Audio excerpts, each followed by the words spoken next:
welcome to the A qualifier here in Abbotsford at the Club Championship. You are listening to Dean and Shannon Jonice this evening, and we're in for a treat tonight. We've got Team Orme versus Team Johnston, and obviously both of these teams are currently undefeated, as this is the A qualifier. Yeah, expect to see a good one here. I think both teams are aggressive by nature, so I think we're in for lots of entertainment here. So we see Team Johnston throwing the first rock, so obviously Team Orme was successful in the draw to the button prior to the start of this game, so Orme has hammer here in N1.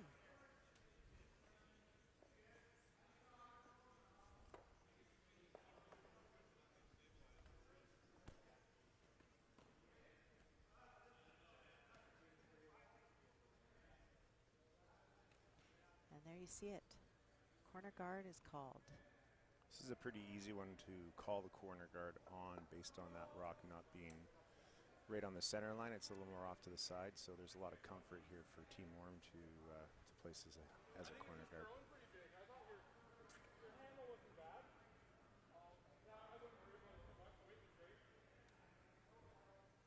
Looking for full flaps on this one. Yeah, looks like both leads slipped into the rings. I know Cody called the guard on the first one, and his lead slid that one in, and looks like Jamie was a little heavy as well on that corner guard. So you'll see Cody hitting this and laying two, and probably going to see more hits now this end than we will some offensive play. We'll see if we can get some accurate stopwatch times from hog to hog.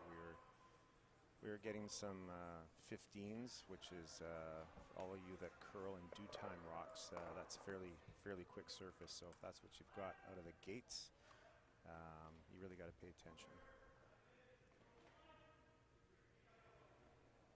So slight error there from Team Johnston's lead, Rob. He jammed the Orme stone, and now Orme is laying one, throwing now what they hope to have thrown on the first shot, which is a corner guard.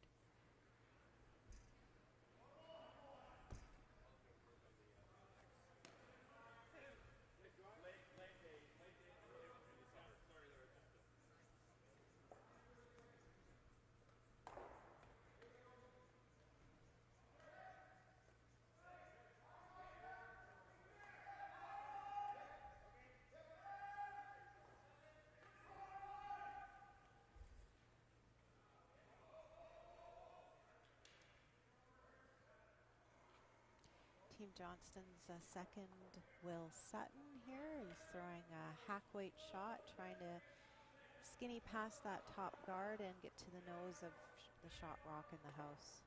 Nicely executed.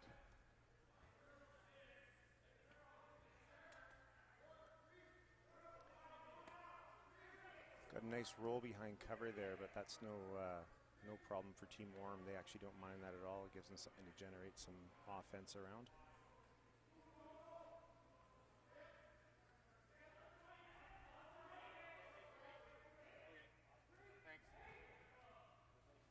Couple of the previous games that Team Orme was playing, they did a really good job of using their opponent's rocks against them, so we'll see if they have the same opportunities in this game.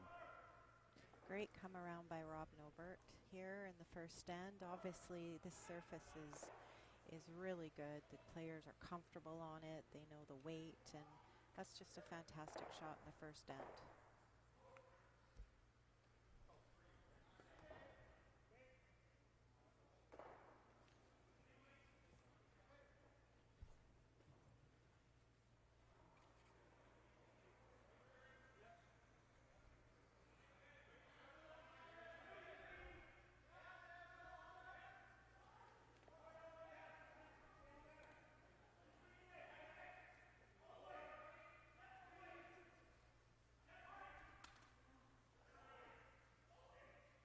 Slight miscue there by Sutton.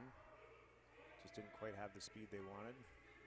Looks like Orme's gonna split the rings and go for a safe deuce at this time unless another error comes up, and then they'll try for 3 under.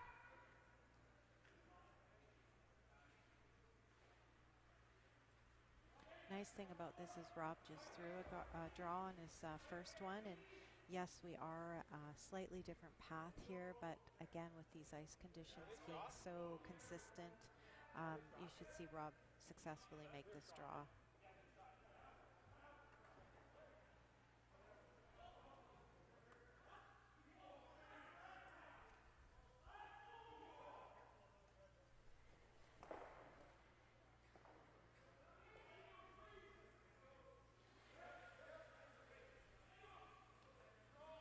The thing that was good about that draw is that it went a little bit deep as well, and the advantage is that if there's a few more hits, or it will take a few more hits until there's a double opportunity if they were to exchange nose hits. Looks like that's going to be a moot point, as we had an overcurl there.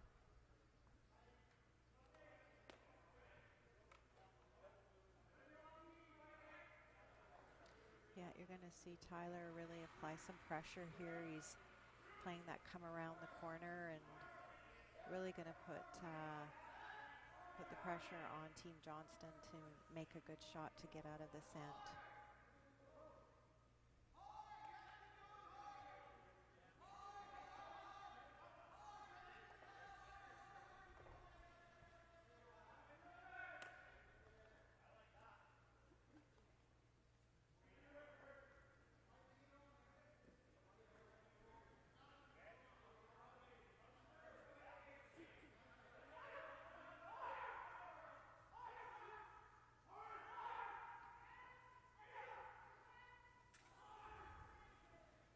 Looks like a great come around. Can't tell if it's completely buried, but it's definitely in a really good spot and really forcing the hand here on Team Johnston to make a good shot here. Looks like he's indicating for the freeze at this point.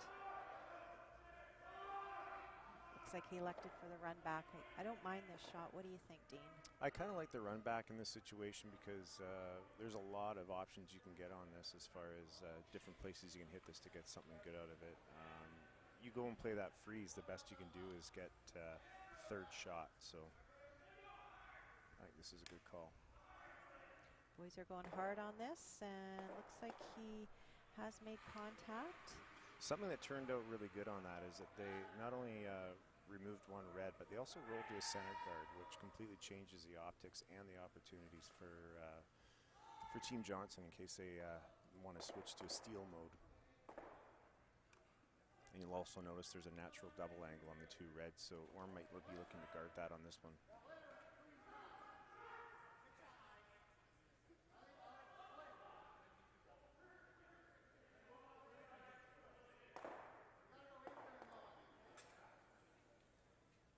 I like this call, Shannon. They're still looking to lay 3 by playing this shot, and they're going to switch up the angles to hopefully mute any double opportunities. Yeah, it looks like they're playing the out turn kind of tap, try to get some separation between the throw-in stone and that stone you see in the top 8 foot. Ideally rolling your shooter maybe behind that center guard and pushing that red rock behind the corner guard.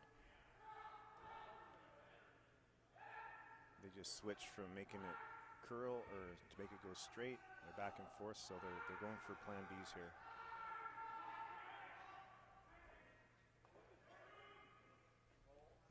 Yeah, just maybe slightly underthrown by TJ on that.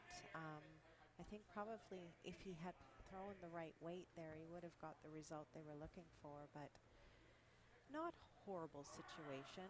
Team Johnston does have to be careful that they don't jam anything, but it looks like he's maybe going for that double you were talking about earlier, Dean. Yeah, and I think that's why he's chosen to play this turn as opposed he's playing the out turn as opposed to the in turn. If he plays the in turn, he's going to flirt with chipping that front red one onto his own yellow. So I think they're taking the safe route on this, and I think you'll find him be pretty close on these. When he curled with me, he was always close on these.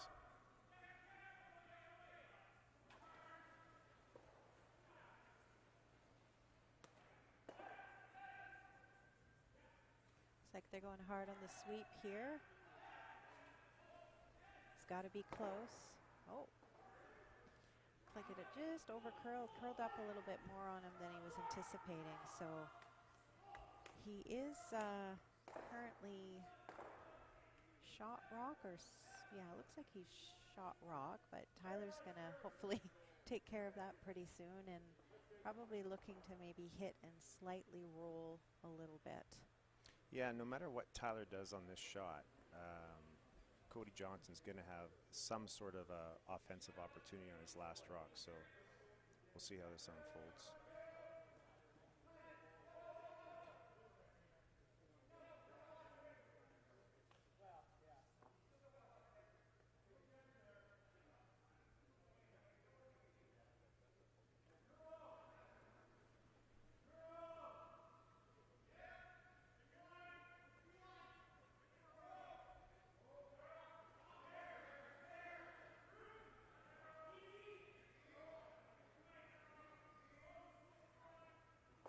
Looks like Tyler's just throwing a nice control hit weight. They're trying to carve it over there a little bit, get a little more curl out of it, and looks like maybe he was a little outside the target on that one.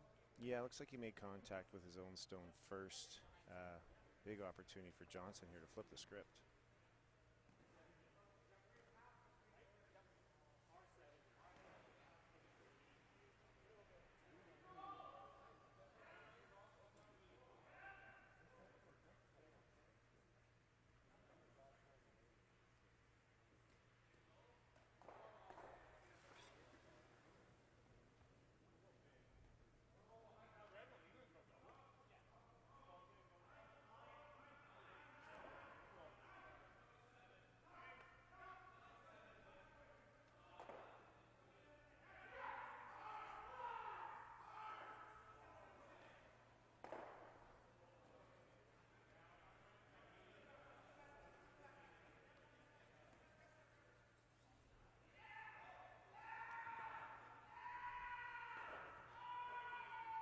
Really going hard for this one.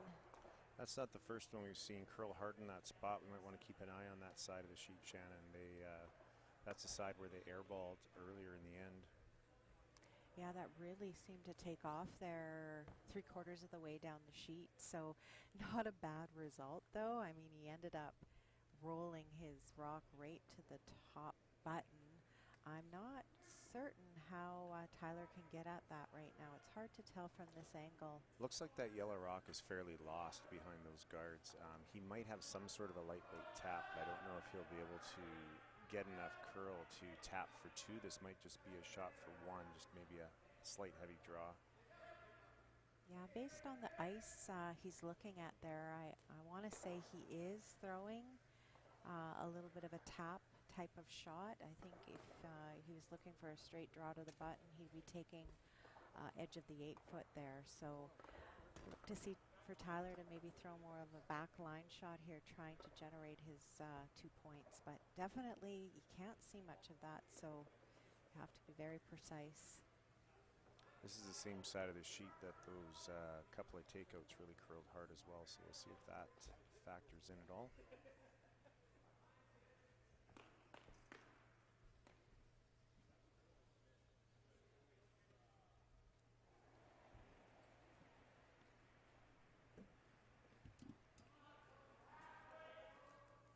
You hear them calling hack weight. Yeah, hack weight out of his hand. They're really trying to carve this over here. The new knifing sweeping technique to try to make rocks curl. Not quite. There you have it, a steal of 1 for Team Johnston here in the first end. It just goes to show you one shot can really turn an end around. It was looking like Team Orme was going to score a multiple there, but one miscue from Tyler and a good hit and roll by Cody, and there you have a steal of 1. Yeah, I think the guys will probably get together and have a little chat. They've been on cruise control this whole event so far. This is their 4th game, but they've been they've been pretty solid. So this is the first thing they've probably experienced that's potentially going to rattle them a little bit. So I think they'll collect themselves and look forward to the next 7 ends.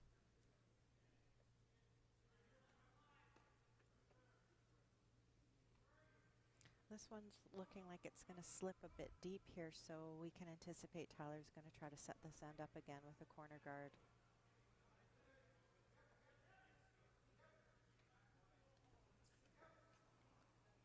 So Jamie Austin is throwing lead stones for Tyler, throwing an in-turn draw here, trying to get something set up once again for his team.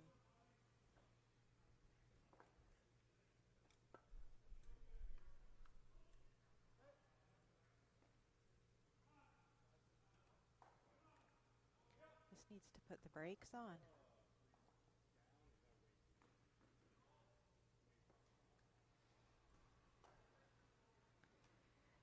That's what I call walking the dog. How so, Shannon? Well, there was zero sweeping there, so the sweepers were just walking the dog down to the other sheet of the ice. So you want to try to get those sweepers involved in these shots. You know, Jamie will learn from this, I'm sure, but you want to try to have some weight where you can engage your sweepers that can then sweep the rock into the optimal position. So looks like Tyler ended up getting a real tight guard out of that shot, but we're going to see him throw another corner guard.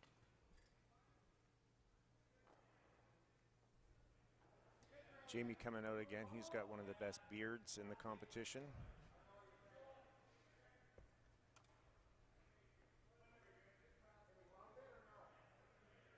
Nathan Small might have something to say about that.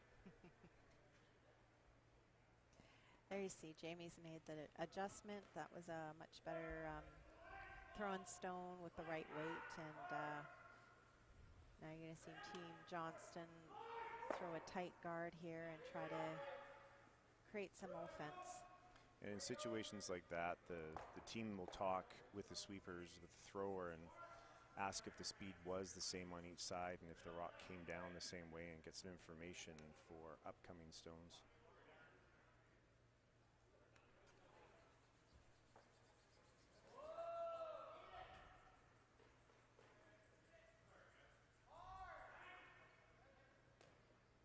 Cody would have liked that a little tighter. Now this gives Tyler an opportunity to use that corner guard that Jamie just threw. So he got a good read on the line, and the sweepers know what the weight was like there. So I expect Rob to make this shot quite nicely.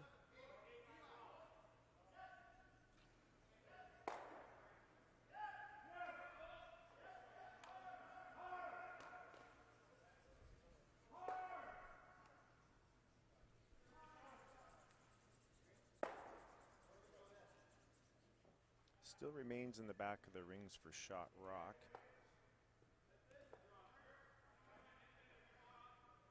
I think it's partially exposed as well. If they wanted to make contact with that stone enough to remove it, and it looks like that's what they're doing.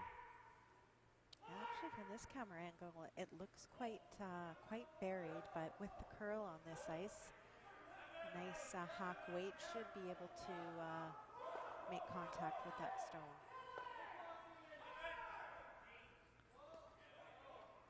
This one looks like it has some curling to do. I would say that was maybe just slightly misthrowing, Dean. I think probably hack weight was the call, and I'd say that one was probably a little bit closer to board. Yeah, I think if that rock is coming down the same track out of the hand with proper hack weight, it's definitely going to make contact.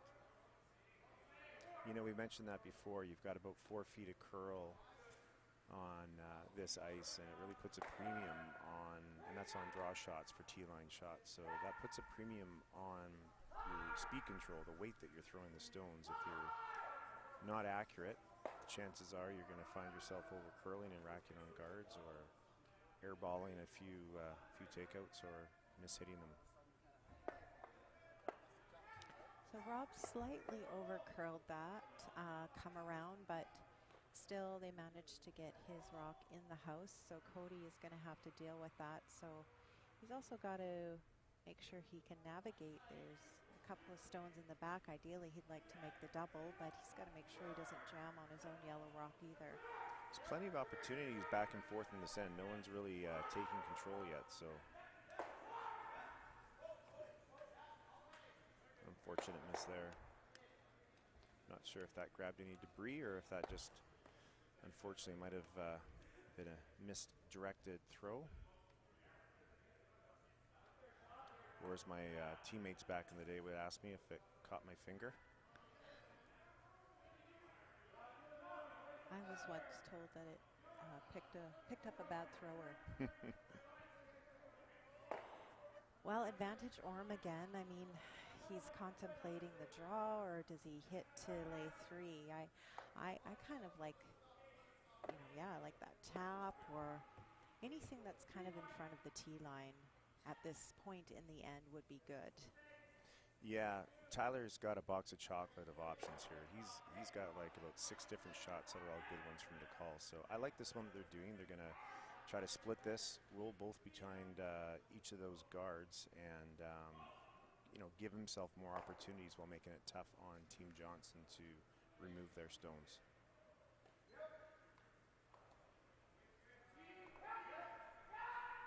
Box of chocolates, I like that. There you go. So much variety. Second broadcast, I'm getting cocky.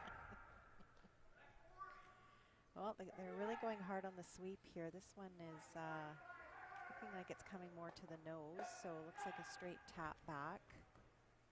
Might have over-curled slightly, and if you see from that camera angle, you can almost see the entire stone. So Cody's going to look to hit and roll.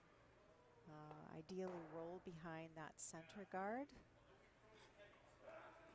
The other thing to note is this camera angle is not actually straight up and down the sheet. So if you're viewing this, you can recognize and try to spot the center line and the edge of the sheet to help give yourself a better vantage point of the line. Well, there's another slight error for Team Johnston, so this is going to allow Tyler to really apply the pressure. Tyler employing the Christmas tree technique here. If the perfect shot is made, he'd like to line up the tight corner guard with the one that's biting the button and have them all in a straight line, not giving them a full look at either one of those rocks.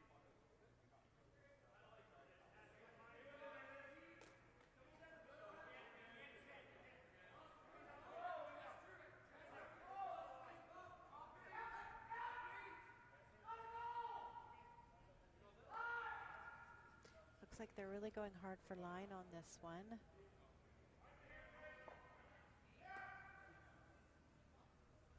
Little chap and roll on. Again, in a good spot, but looks like Cody is electing to come around and freeze to the shot rock there on the top of the button.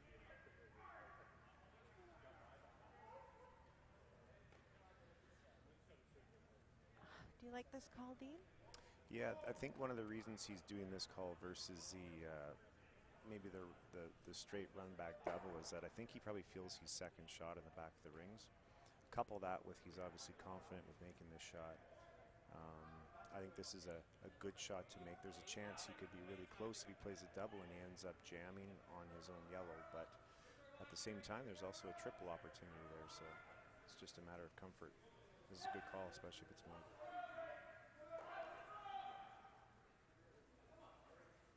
Like they're really going hard on this, but the line seems to be a little out there, so yeah, I think they're sweeping it for weight at the start, and now they want to try to get its direction out there a little ways.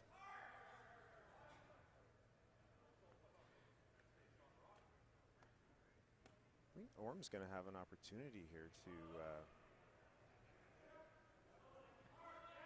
lay 4. Tyler's looking at the hit and roll here. Obviously, he wants to roll away from the 4-foot. It wouldn't be that ideal to hit and stick.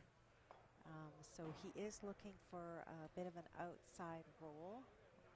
Yeah, and if he does hit and stick, obviously the reason that's not ideal is it leaves the same shot for Johnston to come and make the same attempt to freeze down and take the end away. Like you mentioned there, Shannon, if Tyler's going to make this double, or if he's going to hit and roll, he's hoping to make the double. by the one he's first making contact to just come across the face of the back one and roll out.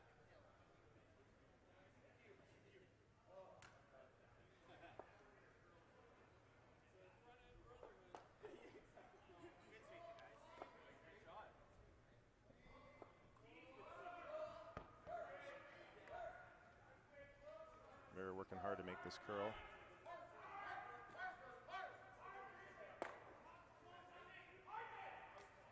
Well, not what he was looking for, but not the worst result.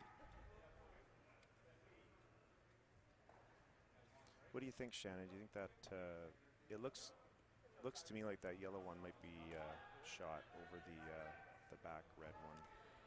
Yeah, I think the two that are in the back of the 12 foot there. Yeah, it looks from that angle. Great camera work, by the way, from our producer here, Lindsay Shannon.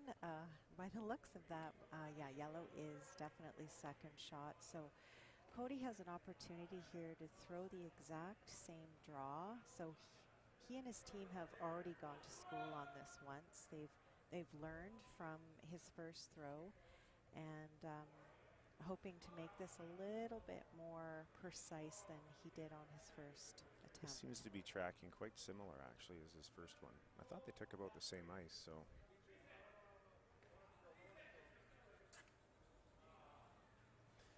You know, in all honesty, right now, neither team is quite as sharp as they were in their previous games at this point. So, you know, A qualifiers are always important games. They position you well into the event.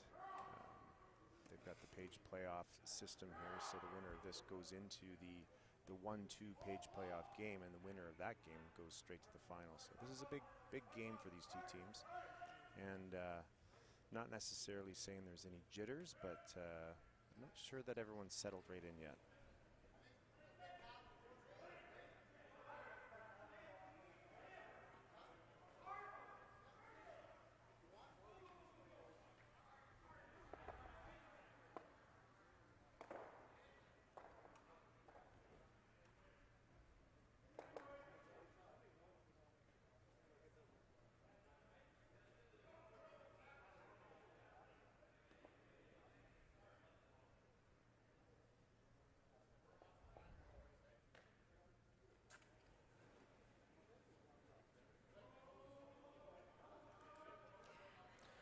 So I think they're just trying to figure out how to hit this. I mean, I see most likely Tyler hitting the high side here.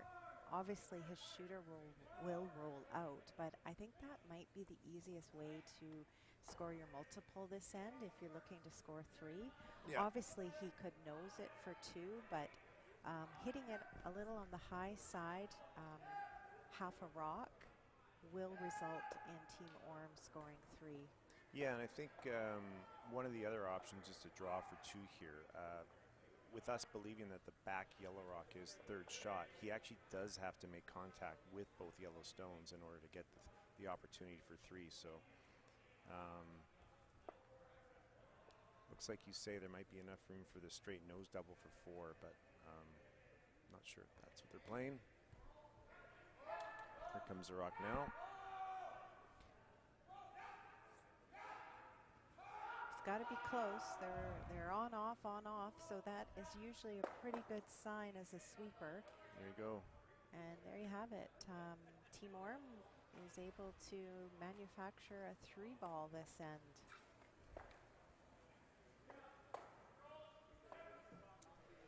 So here we are heading into N3. Team Orme is up 3-1. That steal in the first end is looking pretty good for Team Johnston right now. It's always nice if you've already got points on the board when your opponent puts up a 3 spot. They're only down 2 with hammer. It's still a good position for both teams to be in at this time.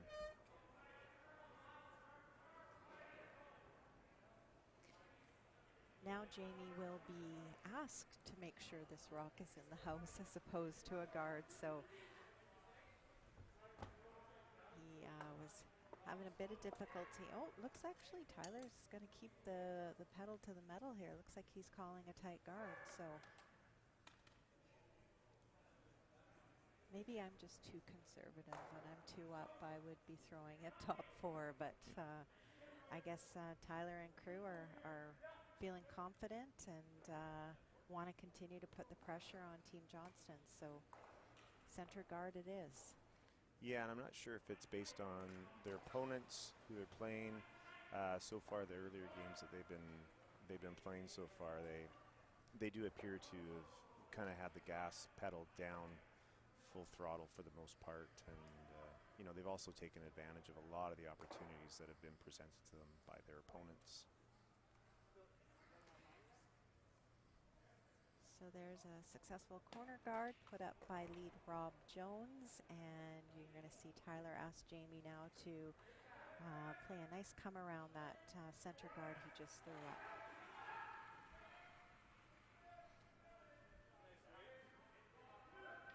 Looks like they're going hard on this one, Dean. This is that spot that's been curling a lot, Shannon, that we were not sure if there's a different shape to the sheet of ice there or if there's something those rocks are catching, but there's definitely something happening there that looks a little bit irregular to the amount of curl. Yeah, you see Jamie cleaning the path, making it appear that maybe it had picked up some debris.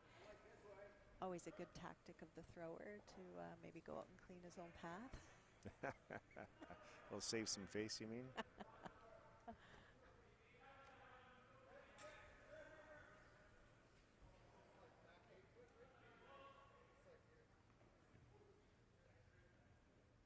This one's curling quite aggressively too, and it's all there on its own, so it's probably just a swinging spot on the sheet there. Yeah, swingy spot, very weight sensitive. So if you do underthrow, it's going to catch that curl and really take off. So see, Tyler is going to try this come around and ideally lock one on that shot rock, or even come top 4 and again put the pressure on Team Johnston. Yeah, ideally Team Johnston would have liked to flip the rings over and have that rock on the other side of the forefoot. This is really a great opportunity for Team Orme to really get 2 rocks ahead of Team Johnston and make Team Johnston chase them.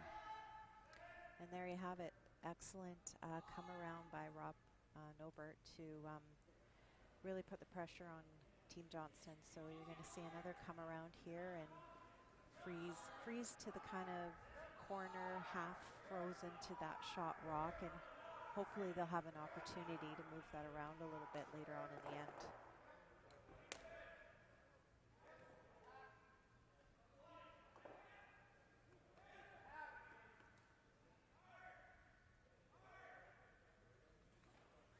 Yeah, as you could see on the line of that shot, the rock is coming quite straight for the most time, and about 10 feet before the hog line, it puts his horn signal on and kind of dives in there. With that rock being top 12 weight, it really exaggerated that that shape of the sheet.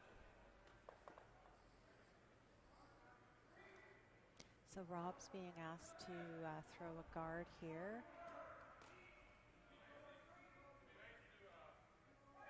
So again, with this lighter weight, you definitely are seeing that curl on this sheet of ice. Every single rock that's been on the lighter side is overcurled there. I'm not sure if there's a spot there where they can go a little bit wider and avoid that extreme curl there. We'll see if they pick up on that as we go. Aha. Did you see what I saw? TJ sort of showing where that line is with his broom when he went away. He was showing Tyler where they should be taking ice for sort of getting to that center pin. Yeah, I mean, they've seen it enough times now. I think it's time to open up that broom a little bit and give a little more ice in that spot. Team Johnston needs to throw a bit of a grenade here, but looks like he's deciding to run back his Yellowstone here. Still seems reasonably early to be playing this shot, but it is his own rock. If you make it, it's going to be a wonderful result. Puts a lot on this shot, though. I like the weight they've called for this, though. Really like the weight they played for this shot. Wow. Well done. Well done indeed. Yeah, such a weight shot, you know. Not only have they made a really good tap, no, they're not shot rock, but they've also left that yellow stone out front to potentially use again. They've seen the line there. They know where to put the broom down. You may see them play that same shot again at some point in this end. And that was also my error on the, I thought they were throwing more weight at that stone, which if they did come close to making the called shot, they would have rolled their shooter out. But for all you snooker and pool players out there, you know it's good to get shape with your cue ball. So they've, once again, them leaving their yellow stone up there as a guard could serve them well.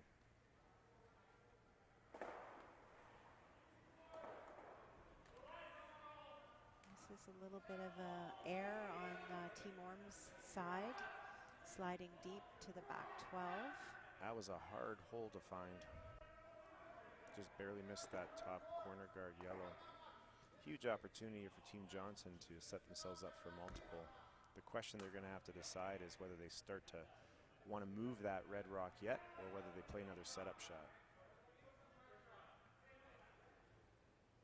Yeah, it looks like Cody's asking for a little bit of a cleanup here on aisle 4.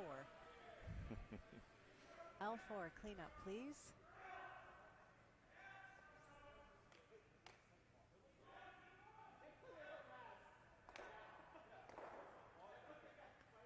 And that was successfully executed. Now they've opened up that angle on their yellow rock onto the much more exposing the red stone, the shot rock. And Tyler's going to have to be careful here. He's going to have to make a play on something. He's starting to see a few yellow pineapples appear in the ice, in the rings. I thought you were going to save that one till later.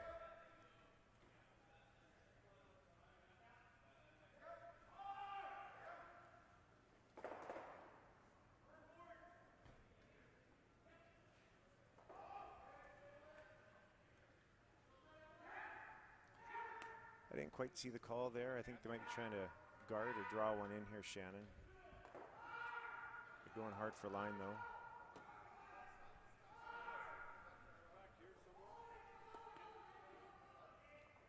Oh, just nudges. This is a huge opportunity. It's a perfect angle. It's a perfect angle because you can hit either rock first. The margin for error on this shot is about 6 inches for the line. It's easy to be critical after the shot was missed, but I'm not sure I love the call. Just felt like there was a lot of yellow starting to accumulate in the house, and I felt like eliminating something was key, but I know there was no real easy choice.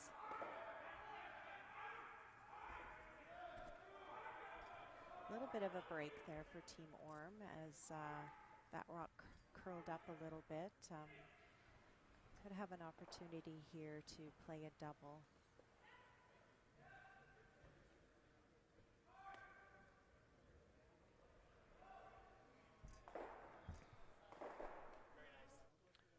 These were some of the breaks that were given to Team Orme in previous games, and they took advantage of them. Haven't actually been able to watch too much of Team Johnston's games. We commentated our first game a couple draws ago, and it happened to be the Team Orme game, so we have a little more intel on them at this time. But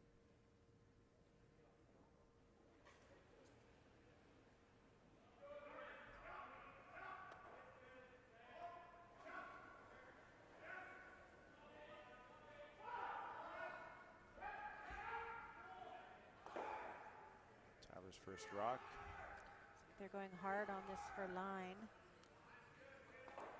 Looks like Tyler was a little inside the target on that one and chipped out that one that was just top 12. So advantage back to Team Johnston here.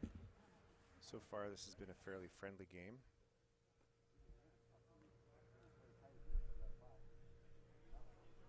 Both teams serving up opportunities for each other. A little uncharacteristic for both teams actually at this point.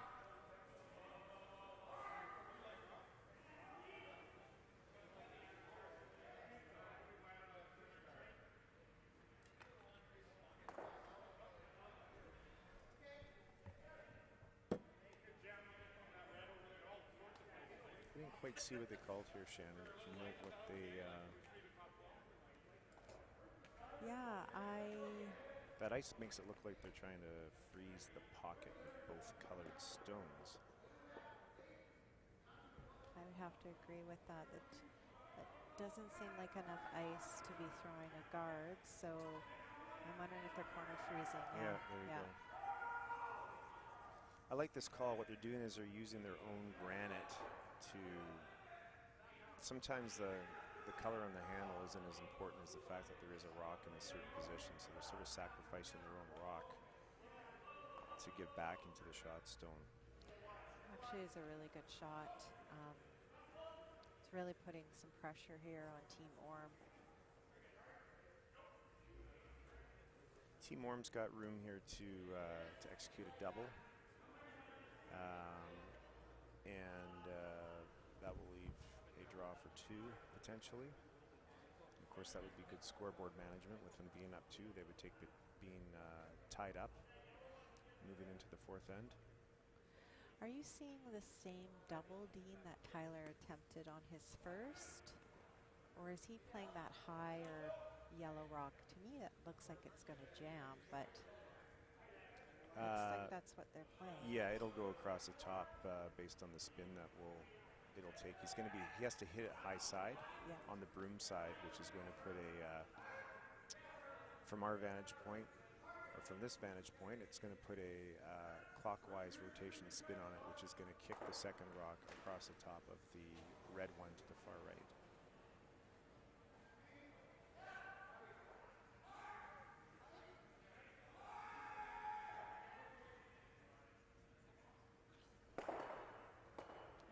Just didn't quite catch enough of it. Yeah, just not quite thick enough, hey? Had to hit a little thinner, yeah. Had to hit the back one thicker. They were sweeping it to try to hold the line.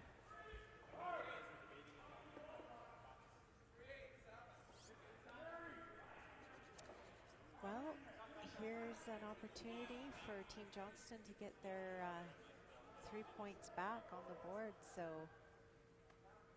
this is a draw to the bite the 12 or bite the 4 for 3.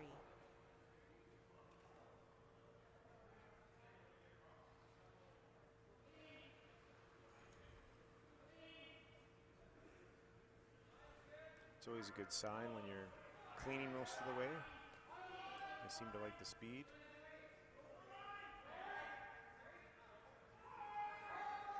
Now they're backing off and doing the wishing. Never a doubt. There we go. And we have 3 on the board for Team Johnston here. After 3, we have a 1 differential in the scoreboard. 4 for Team Johnston and 3 for Team Orme.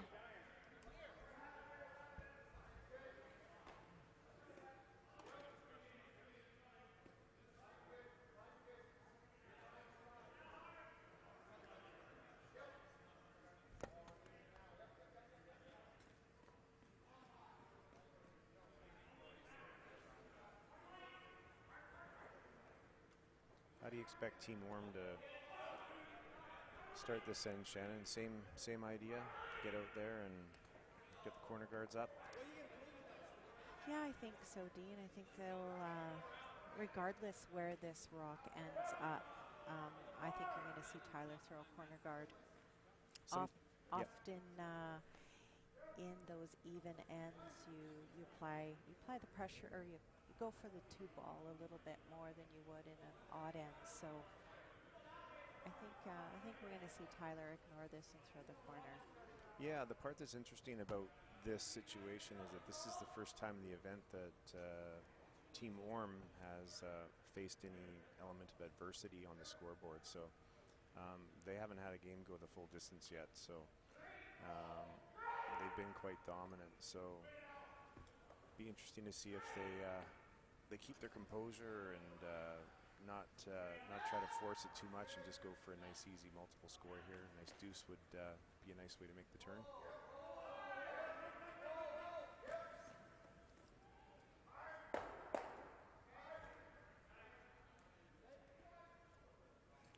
So that was a nice corner guard put up by Jamie, and you're going to see Rob try to put up a guard here on his shot stone. I think he heard tight out of his hands, so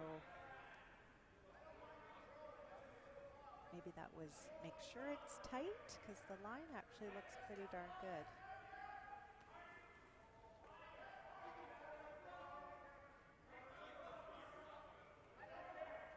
Slight over curl on that.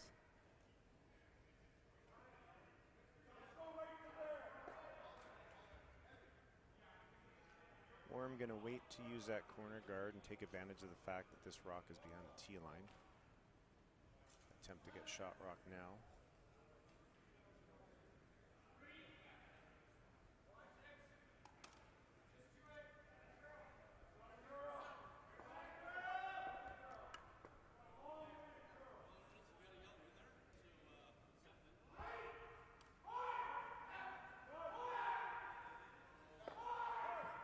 That was a great shot.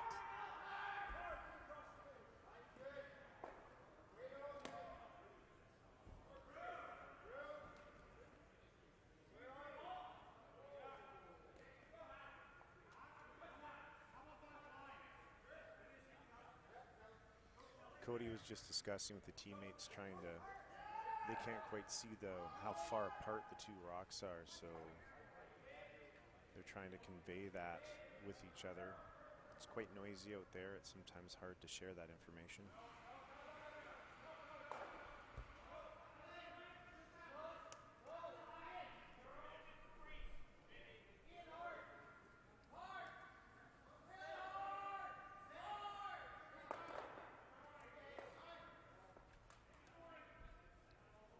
Did not quite have the line on that.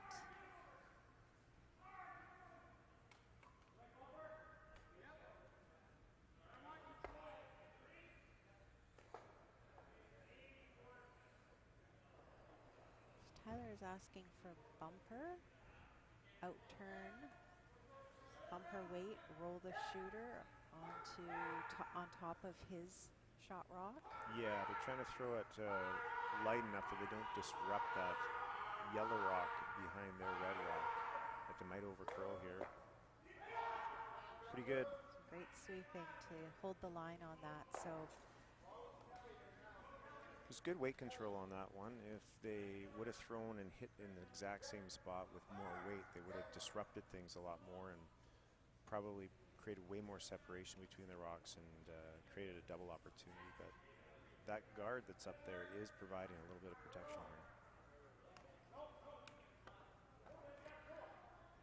this is an important shot to get this rock in a good position.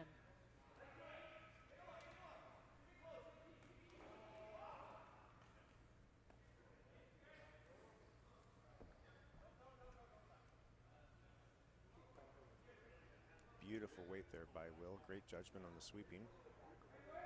Yeah, just didn't quite catch the curl there that they were hoping for, but yeah, the weight was perfect on that shot. So you're going to see Tyler again play something quite similar and try to get to the inside of that yellow stone and roll the shooter behind that center guard. Yeah, and they're playing light enough weight that there's no danger in removing any of their stones on this as well, so it's a nice choice of weight on this shot.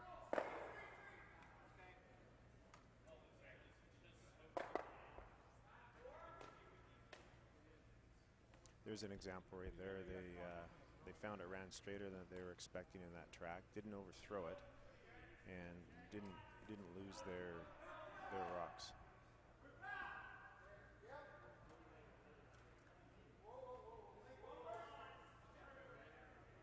Shannon, there's been a few almost perfect shots, and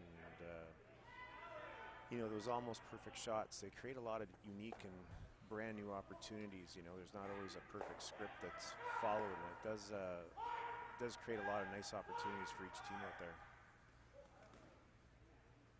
It's just a matter of who takes advantage the most. Yeah, for sure.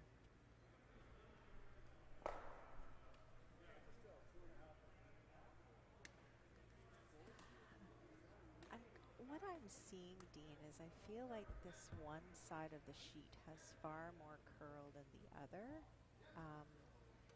That rock really seemed to curl. Now, I don't know exactly the line of how it was released, but I just kind of sensing a little more curl on that one half of the sheet. Yeah, the pattern of the ends that we've been watching is that this one side of the sheet, the right side as we view it right now, seems to have more curl to the center of the sheet. The sheet's a really nice sheet of ice. It just has a little more curl to it to the one way, which you know, you could easily say that it might be gently sloped one way more than the other instead of being perfectly level. And if it's just subtly off, then that would create the more curl. Well, there's a bit of a cluster there of red. If hit properly, Team Johnston can remove 2 red stones here.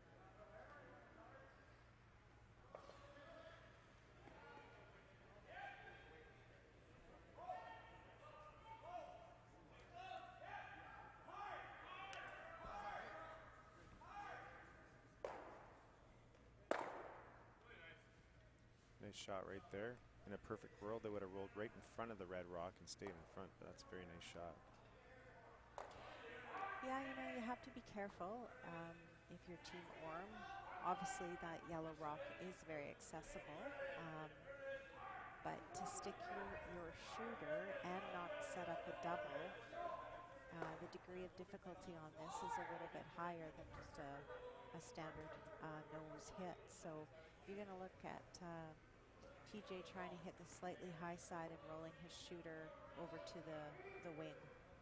Yeah, there's no option of him curling across the center of this Yellowstone and having much success with keeping the shooter, so it's a narrow window to make this. I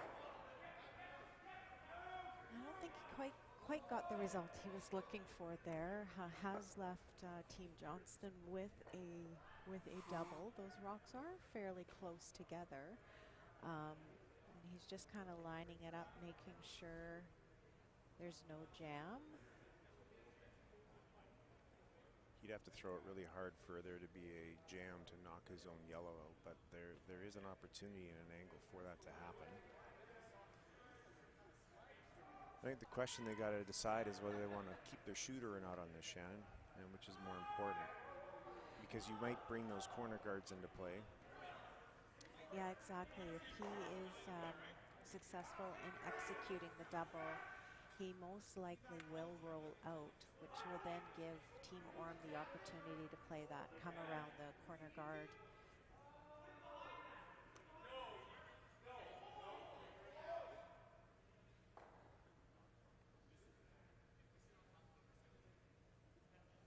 It's not always what you make, but what you leave, right?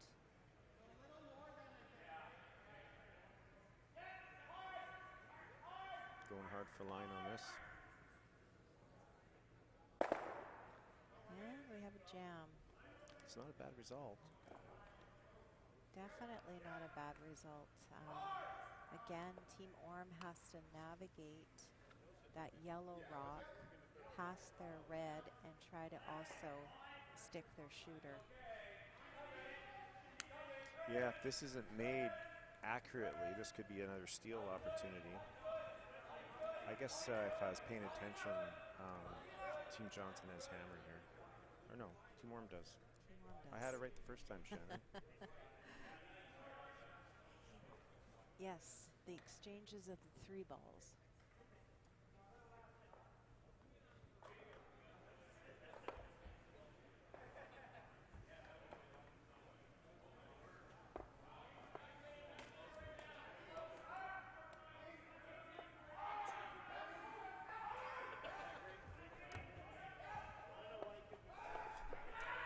like they're going hard on the sweep on this one, Dean. Oh, just nudges the back. Will he hold the shooter? Nice Will he hold the shooter for second shot? That's a beauty. So that was the maximum weight they could have played on that shot. I'm not going to say they got away with one, but that weight they threw, they had to hit that in the perfect spot to get it both by their rock and stick the shooter. Yeah, that was a really precise shot. And there's no double here for Johnston, so this will be a concession of a deuce if both skips make their shots. That's what I call a great team shot. You know, Tyler threw the right weight. TJ called it perfectly, and the sweepers were engaged. So great team shot by Team Orme. Leaves them laying 2. Those shots there where the back end, the third and the skip, where they need to work together to shape that shot so it fits the eye of the thrower by choosing the right weight. It allows you to pick the right ice.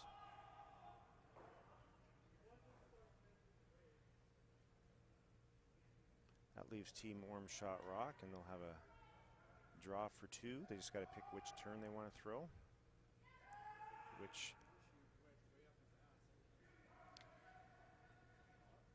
This is the same turn that Tyler threw his draw to the button on and hit the side of the button on in practice. That's going to make you feel pretty good as a thrower, knowing that, you know, you threw this a handful of ends ago, your weight was spot on. So I would like to predict that Tyler will be very close with this draw for 2. That's all you're going to predict, that it'll be very close? I think he's going to make it. Okay, that's more of a prediction. I like that a little bit better.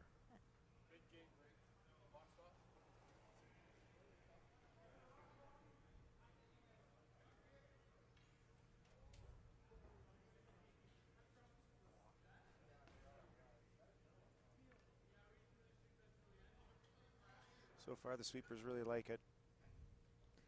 Just kind of lightly dusting it in. Always nice to show your skipper the 4-foot here, putting it right on the tee line. Do you have any fancy names for the Red Rocks? You called the yellows the pineapples. Yes, those are strawberries or cherries. You choose. No, it's your... Two cherries. 2 cherries, there you go. All right, folks, we're headed into the 4th and break. Team Orme is leading by 1. It is 5-4. Team Johnston has the hammer going into the 5th.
All right, we are back here in our A qualifier, Team Orme versus Team Johnston. You'll see Team Orme just scored their 2 to go up by 1. So Team Johnston now has hammer, and I think we're going to continue to see some rocks in play.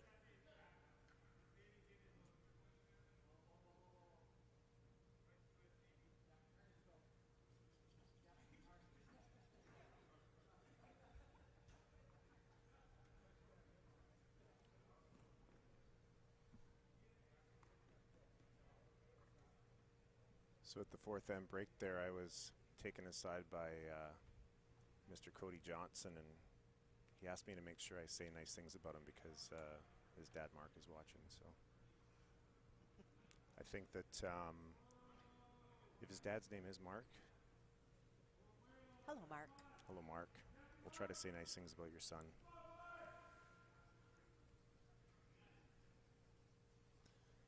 All right, we're getting things rolling here, and another corner guard slips into the rings. So we'll see what Orme's going to do here, if they're going to throw a tight center.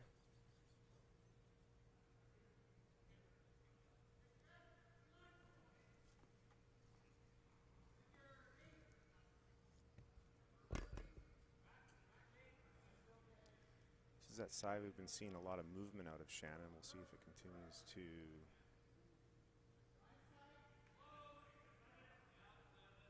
work for the teams if they catch on to it.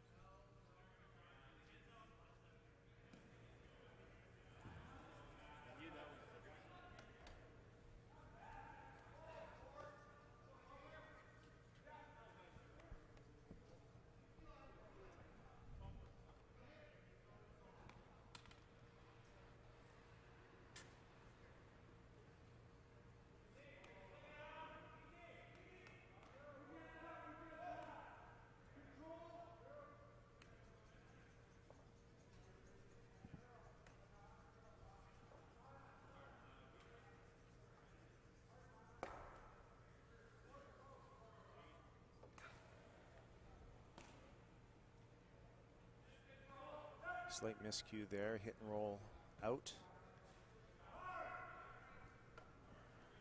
Of the team from New West. Yeah, you'll see Team Orme now hitting this yellow stone and sitting 2. So be interesting to see how this end kind of plays out. I'm going to call a blank end right now, Shannon. Not bad to blank the 5th end. Take hammer into 6.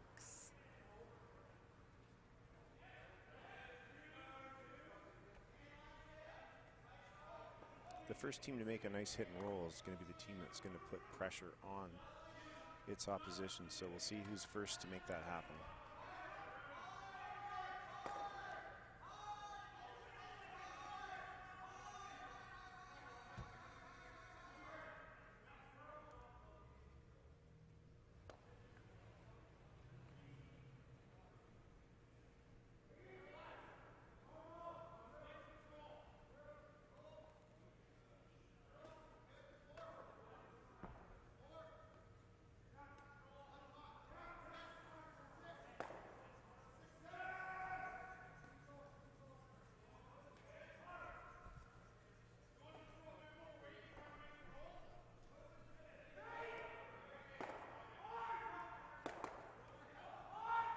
This is Shannon. This is our second time doing commentating on broadcast. It's kind of fun when you realize that a lot of the people you're commentating are people that we've either curled with before or against.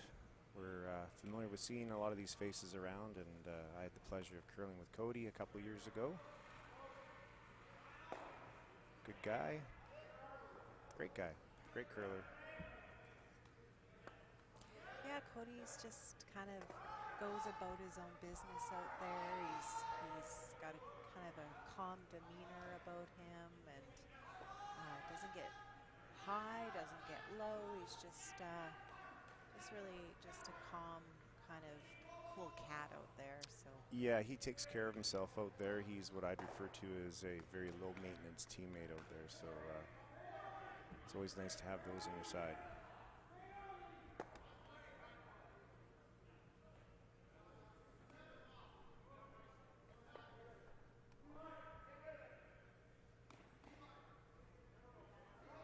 and there you see that that out turn come around again. That side of the sheet just seems to be curling a little bit more. So nicely executed come around, and you're going to see Team Johnston now trying to execute that double.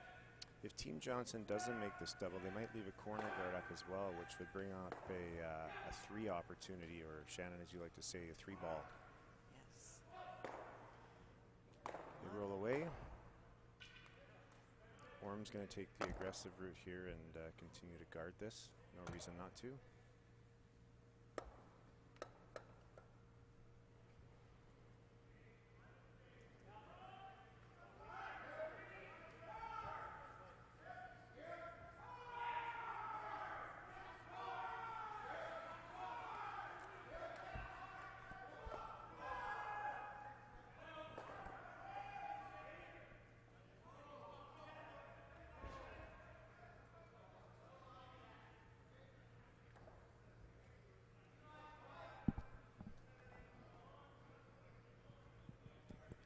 So here we see Team Johnston again with the opportunity to play this double. So we'll see if they're successful in executing this one.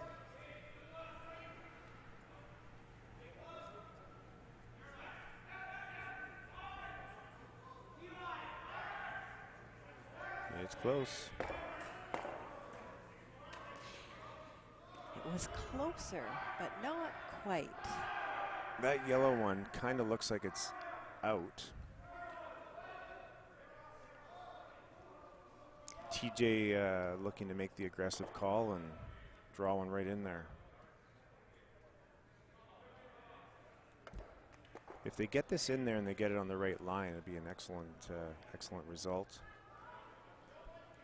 It would force Team Johnston to try a run back again without maybe the ability to double both out. And if they miss everything clean, if they hit just the yellow one, they'd be able to guard 2 rocks instead of 1. So we'll see how this is setting up.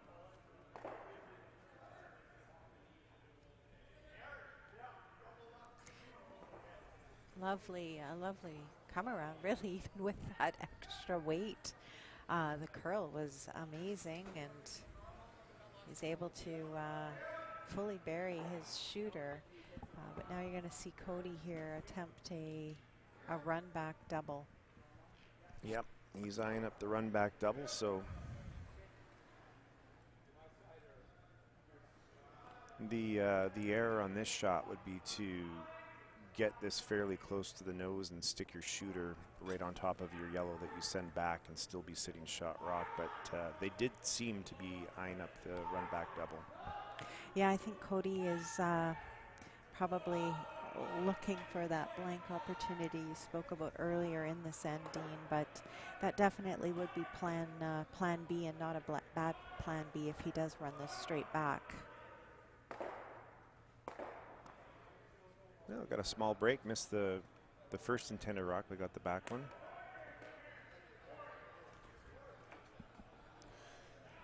Tyler's last rock here, I think. Let's see if he can place that guard accurately on top of his other one. If the guard is long, Cody will probably attempt a draw to the button. If it's quite tight to the rings, you'll probably see Cody play a similar shot that he just played. Yeah, I see TJ just motioned for a tight guard here, so maybe even a biter, hey Shannon? Yeah, exactly. I think that would be the shot I'd be looking to play is tight airing on the side of slipping into the rings. Yeah, and the reason that's a good shot as well, Shannon, is that if it doesn't have perfect line and it's in the rings, it puts a lot more pressure on Cody to score one with the threat of another steal of one if he rolls out. Yes, exactly. This is coming deep. Good angle, though. Might be an opportunity to double these out in blank. Well, we know Cody can throw the weight, so this will not be coming at us at a slow 9-second speed. I think we're going to see. Cody typically threw a 7.2 second peel when we used to practice him. So let's see if we can get a time on this, Shannon, and see what we got.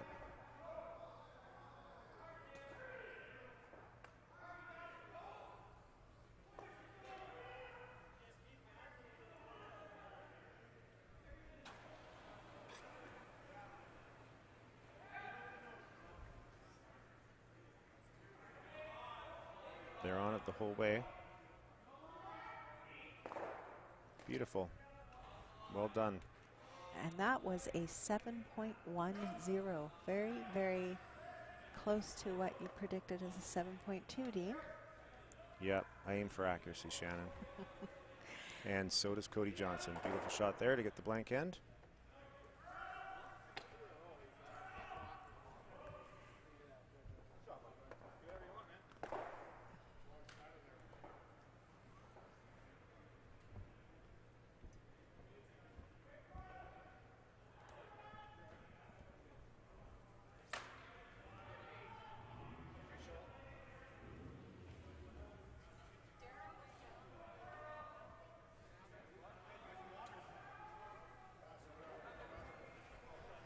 Looks like they're just looking for an official.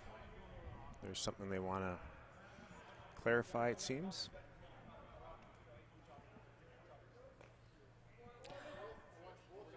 They clearly haven't stacked the brooms. They're not going upstairs to have a shot of whiskey or anything. They're, the delay here is to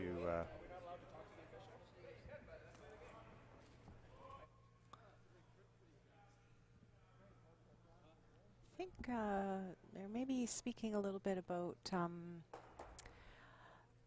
a hog line violation. So the officials are being spoken to.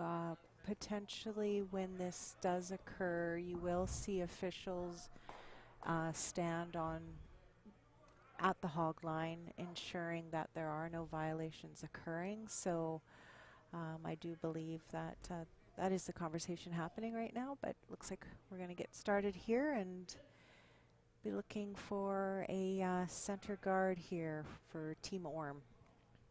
Yeah, in these situations where there's a discrepancy on what the two teams think has happened, especially when it comes to a perceived or possible hog line violation, meaning the thrower doesn't release the rock before it reaches the near hog line.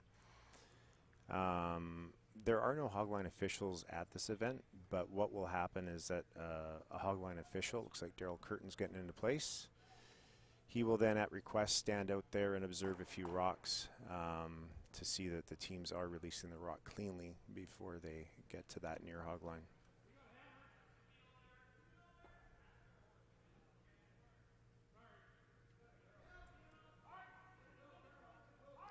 So a little bit of an error there by lead Jamie Austin slipping through the house. You're now going to see Rob Jones attempt to throw a corner guard here, and obviously Team Johnston is trying to go for their deuce this end. This one seems to be sliding quite nicely and creeping into the house here. So this might be downhill this way, Shannon. We've seen lots of rocks kind of slide into the rings at this end.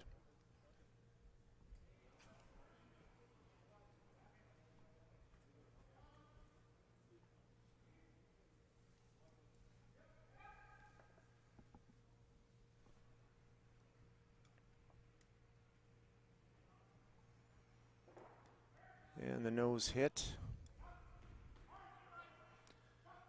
This is looking circa 1989, Shannon. One rock in play, one hit.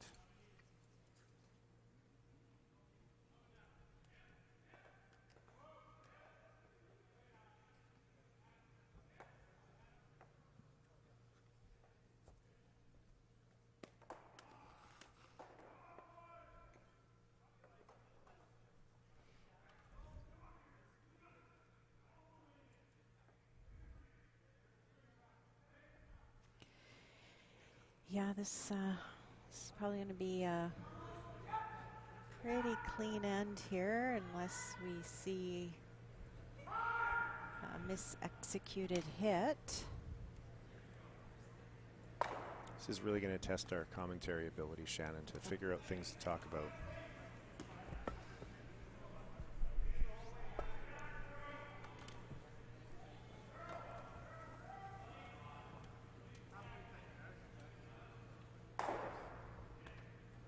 Looks like Cody's taking one more opportunity to try to throw a corner guard.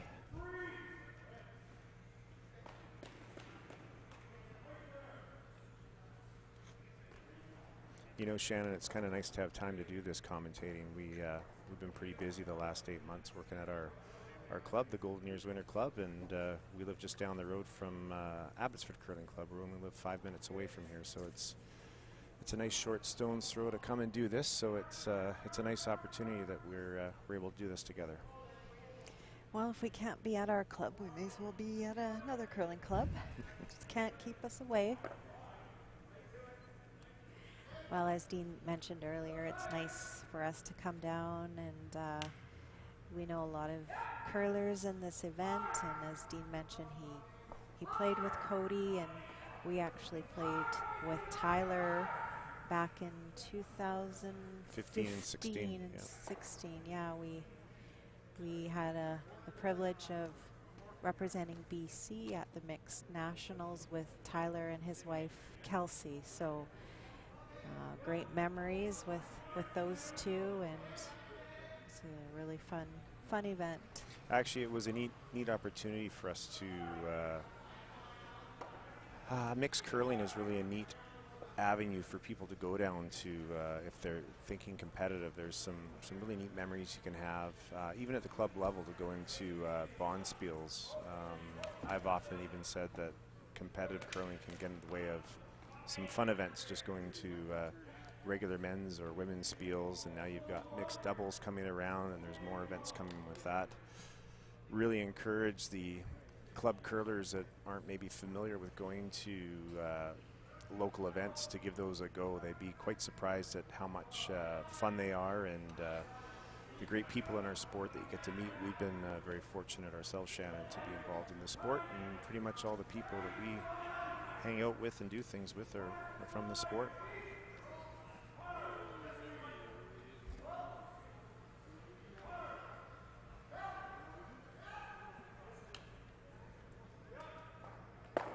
Ooh, little break right there. A little lucky. Or a great line call.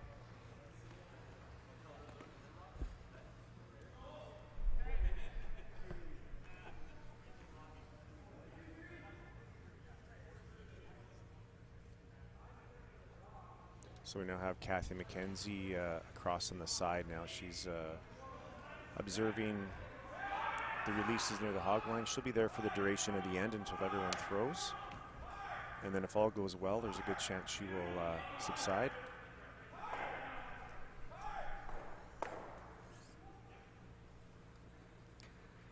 Ooh, this is it's a big missed opportunity there for Team Johnston to remain lane 2. So you'll see Tyler now looking to hit and stick. Still, Team Johnston still does have that corner guard, Dean. So even with this hit and stick, or even roll, I think you're going to see Cody play around that corner guard. Exactly. I think there's a very good chance this corner guard's going to get used no matter what happens here. Bit of a free pass there from Team Orme. Yeah, a couple No decision to be made. Now, Shannon, if they don't fully bury this and they leave around half a rock exposed, that could be, if they're right up there in the top of the 12-foot, that could be a tough rock to remove cleanly with that yellow one just sticking around in play there. Yes, very true. It's definitely a rock that could come into play, could potentially jam on it, so we'll see where this rock ends up.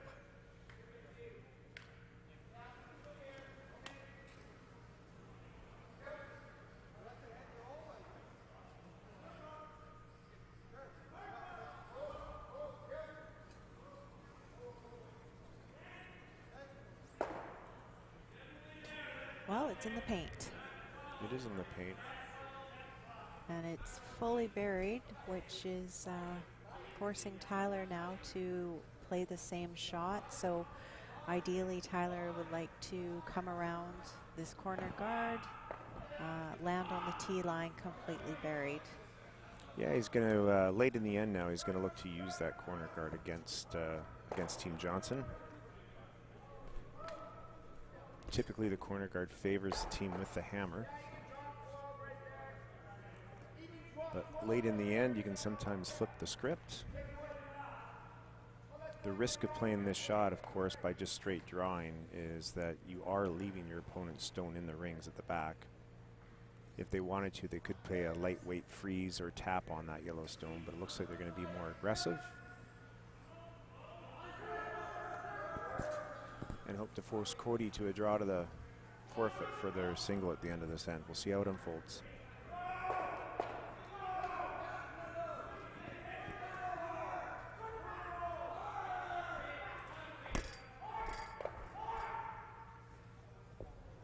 I think that rock's fairly exposed, Shannon. We want to sit two here. Put the 3 under on the line. I like the pressure on this. Or half the rocket, and then we sit two and we get the advantage of use, I guess. We can call this halfway down the ice. Yeah, I think you're going to see Cody just play like maybe backline hack, attempting to get that inside roll on his shooter and lay two buried.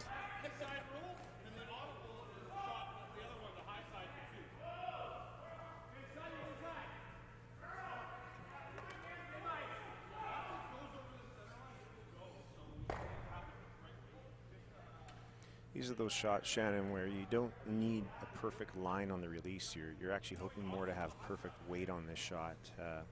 Any discrepancies in line, you're hoping that you can make the subtle adjustments with your sweepers.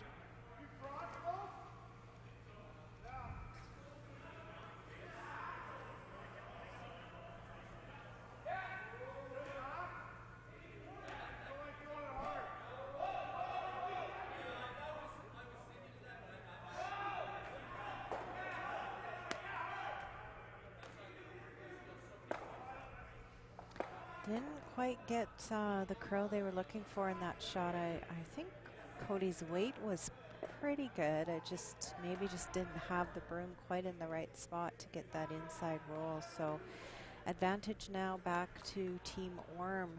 They will be attempting to remove this stone and roll to the inside. Really putting the pressure on Team Johnston. It seems accurate to what you were noticing earlier about the ice, Shannon, is that there seems to be a slight less amount of curl from the left to right as we see the screen right now. This side of the sheet curling to the center does not quite have the same amount. It's still got nice curl, just not quite the same amount.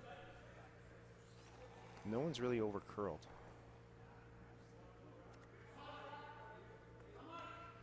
No, I think your tolerance on this is not to be wide of the target, but maybe slightly pinch it. And here's Rob trying to get that curl. And just gets it by. Just gets it by. Nice shot by Tyler. They'll be pleased with this. You know, this is forcing Team Johnston to 1 point. And the comfort on this shot is that Cody has just played this shot, and he's basically going to be executing the exact same throw.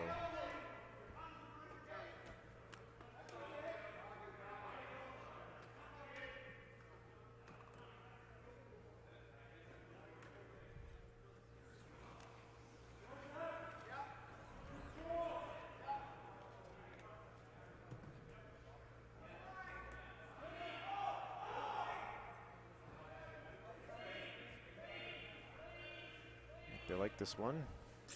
Yeah, they're just cleaning it in, so it's like very nice. Nicely executed by Cody, and resulting in a hit for 1, which brings us to a tie game, 5-5, heading into end 7. Team Orme has the hammer.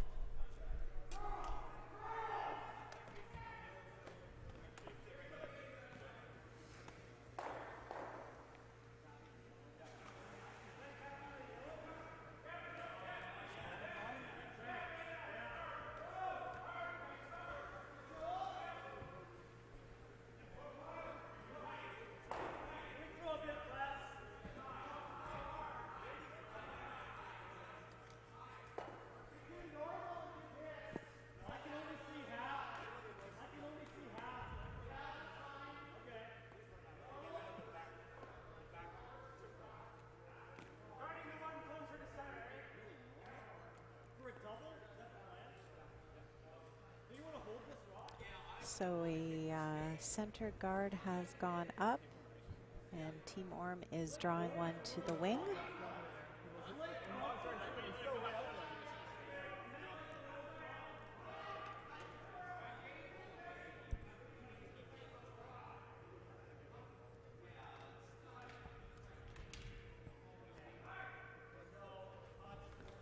And that was a great shot by Jamie. Nice T-line weight. And Team Johnston is throwing another center guard. They're really going to push the issue here and really try to force Team Orme into scoring one, or even potentially Team Johnston stealing one. So they're going to ignore that shot rock in the house and throw another center guard. And at this point, the best chance that Team Johnston has is to force Team Orme to a single point is to have a proper center guard or a couple of center guards up the middle. So they're not too worried at this point with that red rock on the outside. I guess this is plan B. The weight was a little bit heavy on that, so they swept it right in to be shot rock in the 4 foot. So you'll see Tyler now attempting the come around freeze.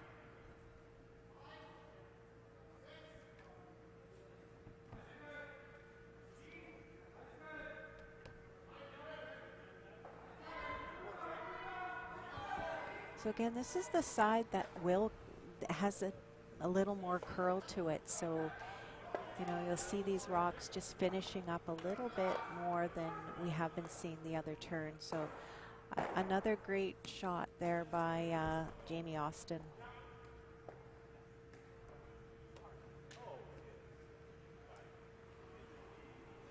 This will be interesting, Shannon, to see the choices the teams, the skips make as this end progresses. It could be a little cat and mouse happening here. You're going to have to watch and see when gears are changed, when teams get a little more aggressive if the opportunity presents, because it's all about scoreboard management right now.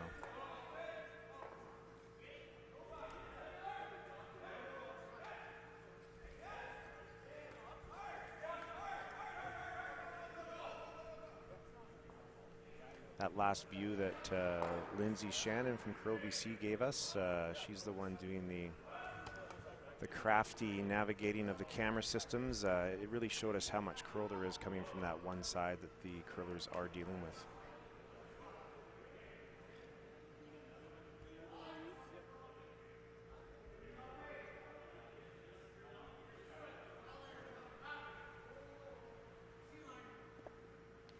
I hear the sweepers calling T-line on this, so weight is pretty good. They're now just trying to curl it over a little bit.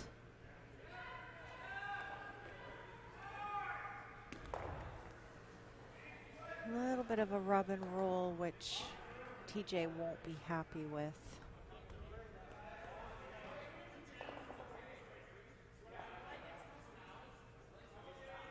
Here's one of those decisions. There you go. You see the timeout. This is a big moment. Yeah, timeout being called by Team Johnston. This is the first timeout, I believe, of the game. So each team is given 2 timeouts, 2 90-second timeouts.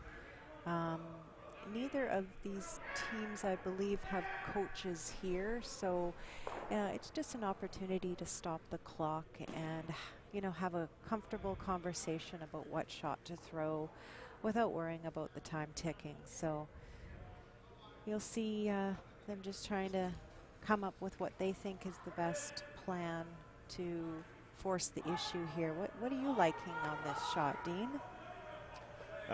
Well, I haven't actually given a lot of thought yet, to be honest with you. I was just listening to your wonderful commentating there, but but what I will say though is that the big thing I was going to say is that the decision Cody Johnston's team is going to want to make here isn't so much about which particular shot to call, but more about what they want to accomplish for the remainder of this end. So any decision they make is going to be towards hopefully one of the teams scoring one here. I said that in the previous broadcast, and it's one of those things where you know, if they steal one, great. If they hold them to one, great. They obviously don't want a blank end. They're going to want to have an opportunity to come home with control in the final end. So.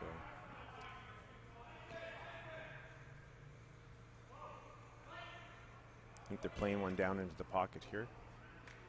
Cody's coming out to get a fresh broom in there. And He's one the of other sweeper's like, heck no, I still got some in the tank.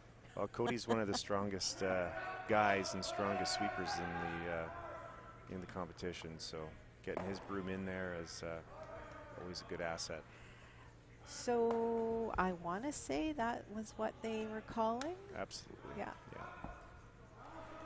All right, now Team Orme has some decisions to make. You might see another timeout called. A lot of rocks in play here, and rock positioning is definitely key.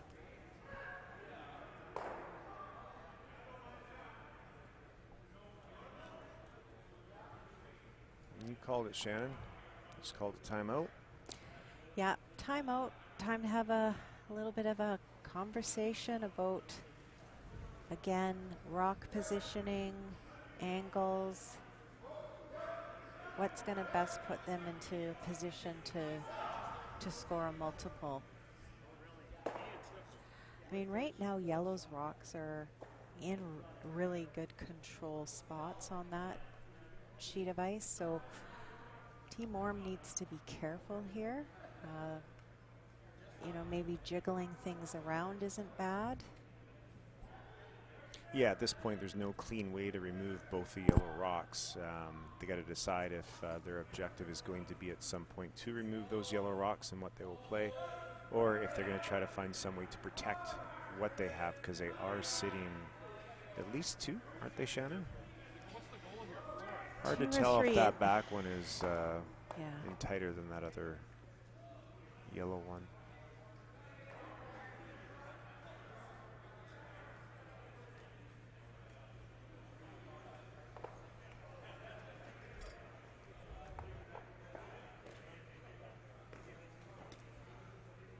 Yeah, you got to ask yourself, what is our goal this end? What is our number one goal? What is acceptable? What isn't acceptable? Well, when you say at this point, Shannon, both teams' hands are a little tied here. It's not either team that's in a strong, powerful position. And the reason I say that is even though those two yellow rocks are in a strong position, yellow does not have hammers, so red does have an extra rock. So it really depends on where those rocks are moved to as they throw this rock to reposition the angles. I like this call by Team Orme. I think jiggling things around here and just getting these rocks in slightly different positions will change things up. So, I mean, now red is in the control zone of those yellow rocks. So I saw that shot too, Cody. He's looking at a double and a roll.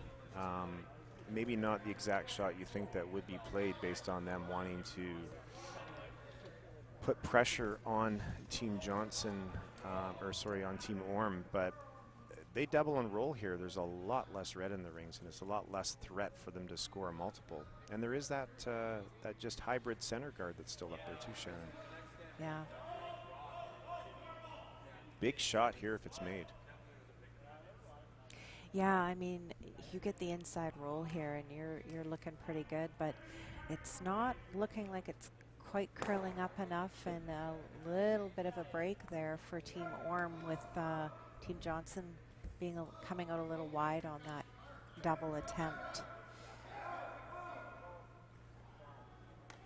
Oh, that's a good view. Thank you, Lindsay. Wasn't sure if that red rock was buried or not. So I think it might be a portion buried. The angle that we're at is on the side of the sheet, so we really are looking over at an angle. But definitely accessible, though. You see Tyler's got his broom down, most likely looking for a kind of a hack weight, control weight shot here to, again, jiggle things around. That yellow rock is most likely going to be exiting stage right here if this is hit properly. Yeah, I wonder if they're going to try to save their shooter on that back yellow one if they've looked at that.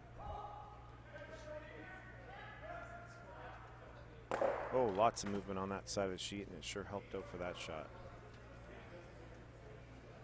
That is an interesting formation. That is a Christmas tree at its finest in the house. With cherries and pineapples. Cherries and pineapples. That's right, folks. Dean and Shannon are having some fun making bad jokes.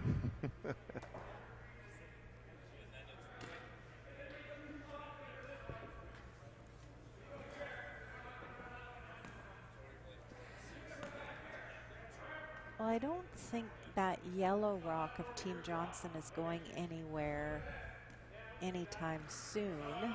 That's kind of sandwiched in between those red rocks, but I don't see Cody making a play on that. He's looking at the come around here, and again, this out turn side has some fantastic curl, so there's no reason why Team Johnston can't get one fully buried here. Yeah, weight and liner on premium on this shot.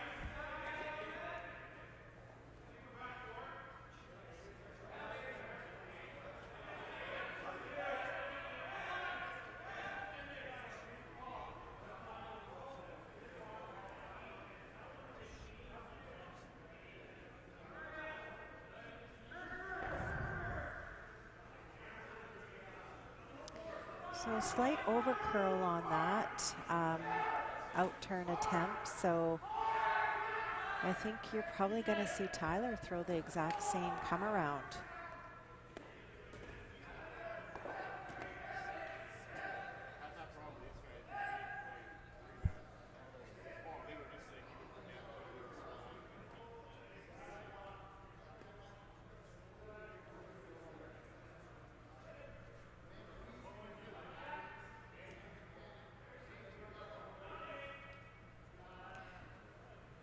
Lots of conversation here on this shot, Dean.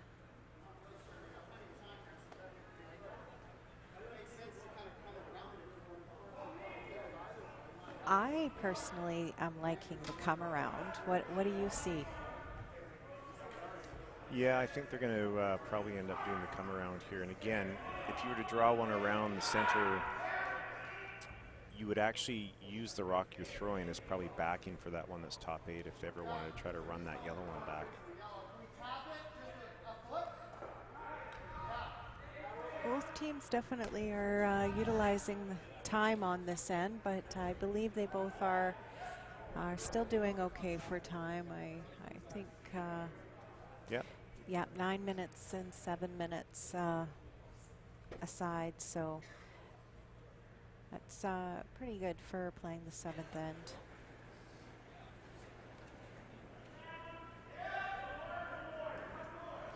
When you average the time clocks out per end, teams are given 4 minutes per end. But as you know, when things get a little tighter at the end of the end, and the end of the game, for that matter, you get a lot more discussion happening. So they do want to maximize the time that they have. Again, we're not seeing anything under curl here, Shannon. Definitely not. So I was busy looking for the time clock, which was right on our screen, but I'm not sure. What were they playing there, Dean? Were they just playing a freeze on the top, or? I didn't actually see the call. Yeah. But they did get that nice rub off the guard. Otherwise, it was almost a wasted rock. Yeah. Now it does provide some protection there. Absolutely. You know, it's one of those ends where we haven't seen a lot of weight being thrown. We've seen a couple shots where they have, but it's just one of those ones where each team's trying to gain improved rock position by throwing soft draw shots and very light takeouts, and no one's gained any dominance yet, Shannon. Yeah, I just still feel like that out turn come around is just juicy. Like, just with the curl, if you throw the right weight and get your sweepers engaged on the shot, like, there's no reason why you can't bury one behind that cluster. And they're playing the hit here. Yeah, Cody's playing the hit and roll. Now, again, if executed, his rock is going to be behind the tee line, so Again, over curling. Just not maybe picking that up there. The first end they over curled, and one rock was air mailed. And then another one, it was barely made contact, and that one over curled by quite a margin as well. They seem to have picked it up for the draw shots, though.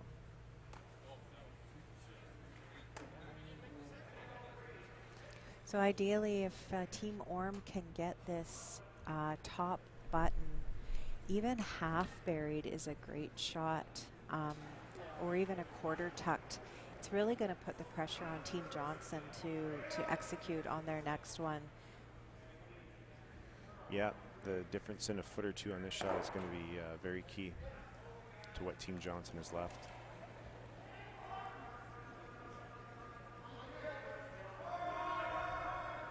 There definitely is a tolerance on this shot, though. Coming deep isn't really the best option unless, you know, you're okay with giving up a steal of one, but rock position is so essential on this shot right now. Yeah, right now before this rock comes to rest, Team Orme is still looking to generate a multiple, right? Yeah. Wow, I'm surprised that Tyler didn't get a little bit more curl on that. His weight was really quite nice, but just didn't seem to get that same curl. I don't know if he just went out a little bit wider and missed that track or what, but this does give Team Johnston an opportunity to most likely even hit and stick here. I'm guessing he's going for a nose hit here. Yeah. I didn't see the call. Not sure that they actually indicated it, but yeah, I think a nose is a good shot because it really is going to cut down the scoring zone for Team Orme to get their deuce.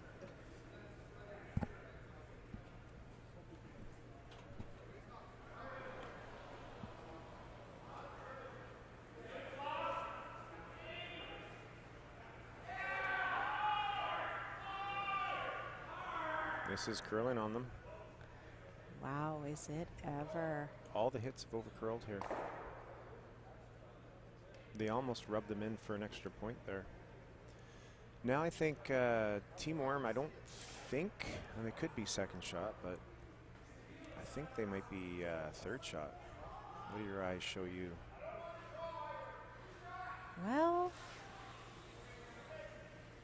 I'll let you know as soon as TJ puts the broom down.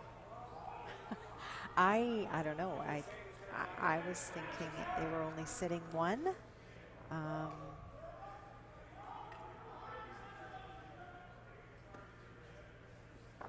It's a tough score for three, just even drawing to the side of the 4 foot. So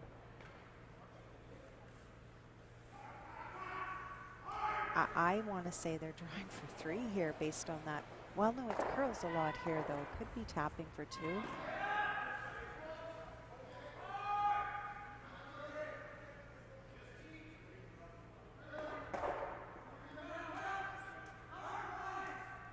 This one's really curling. Oh, is it? Oh, and Tyler Just a was little light. light. Wow. Well, missed opportunity by Team Orme there to. But looks like they're going to measure.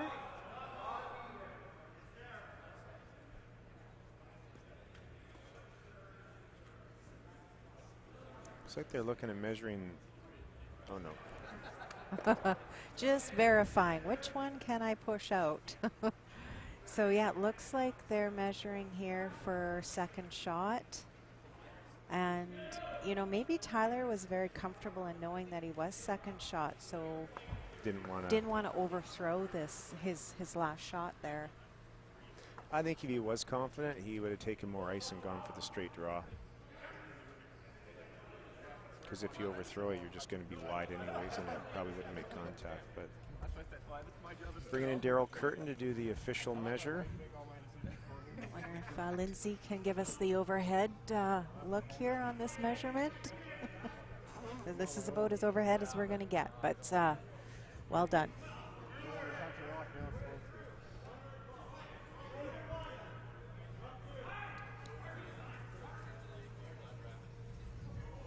Ooh, looks like red to me by quite a bit. So that's a big second point for Team Orme. 2 up, playing the 8th end. Team Johnston has hammer. We're in for a good finale here, folks.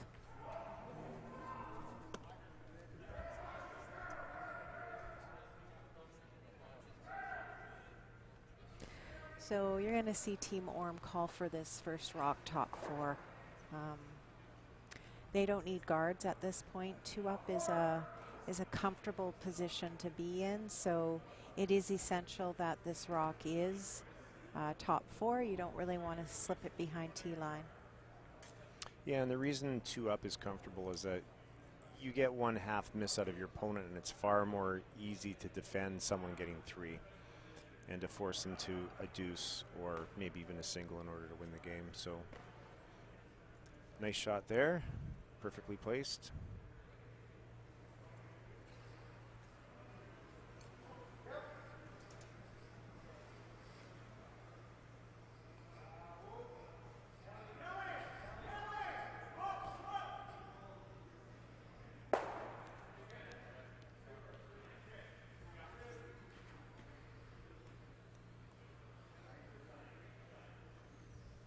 I thought I might see Cody throw this corner guard on the other side.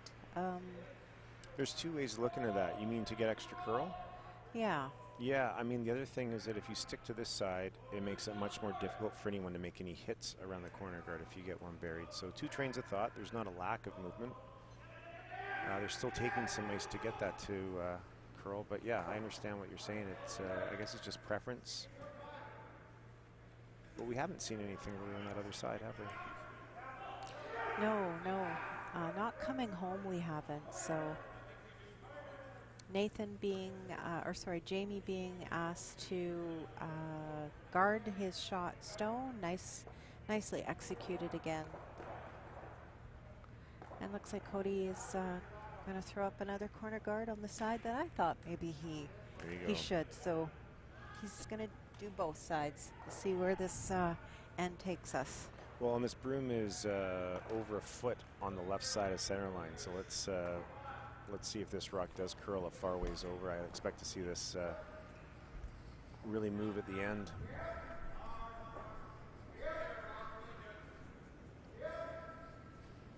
Well, both leads have done their duty here in this 8th end. So there you have it. That rock curled roughly 6 feet, 5.5.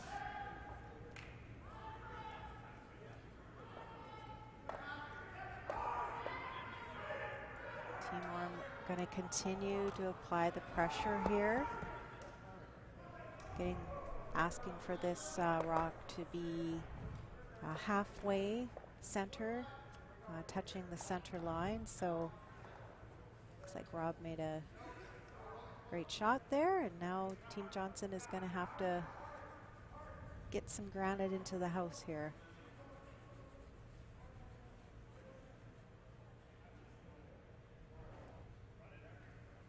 I like the Team Johnston's trying to draw one in here first. Years and years ago, I had the fortune of curling against the great Randy Furby, and he always said their teams wanted to make sure that they got one in there when they had the hammer before they started peeling the front. And I've always remembered that, and I like seeing this call. Oh, this Although one this is looks not to turning be a little short. I think they actually were. Well, Orme's going to decide now if he's just going to start clogging everything up or if he wants to remove some of those corner guards. Looks like he's going with the corner guards. I expect this one to run fairly straight, Shannon. Yeah, based on the shape of the sheet, I think you're right, Dean. I think with the ice Tyler gave, he should probably hit a quarter of this rock. Or not. Again, just really straight there with you getting that up weight. There's no room for really being outside there. Yeah, I think that ice would have been, barely enough ice if it was the same shot on the other side of the sheet. Doing the corner guard from the inside out. But maybe the maybe the teams aren't quite picking that up at this time, the shape of the sheet.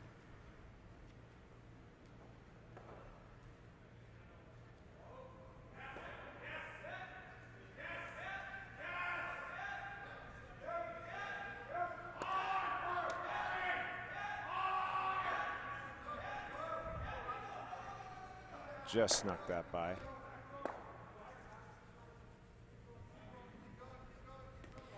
Well, there's definitely a lot of granite in play this end, so you know it's almost forcing teams Orme hand to now kind of shift gears and play more of a offensive as opposed defensive game here. You know, ripping that corner guard now really doesn't do much for Team Orme. So timeout being called.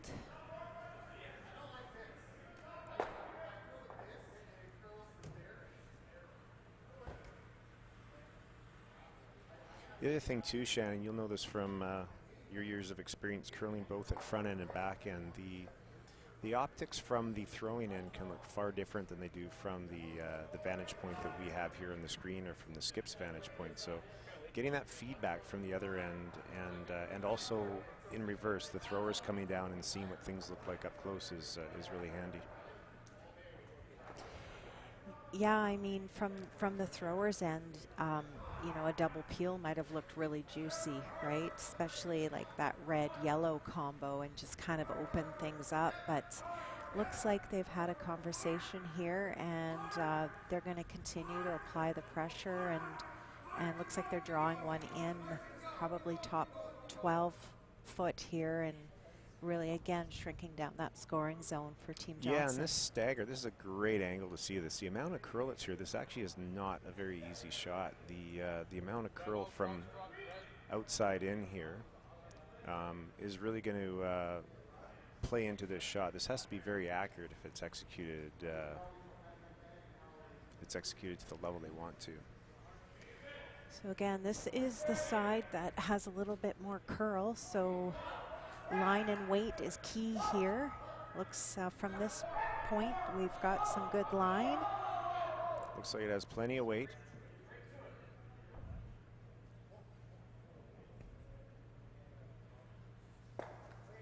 And you know, Shannon, sometimes the optics of that port from the hack will actually play your hand a bit to accidentally throw a little more weight, because you know that stagger, if you're a little bit on the light side, it's going to make that port even tighter. That really was a great shot by Rob. Nicely executed. He didn't overthrow it. He engaged his sweepers in that shot, and really it's put a lot of pressure on Team Johnston here.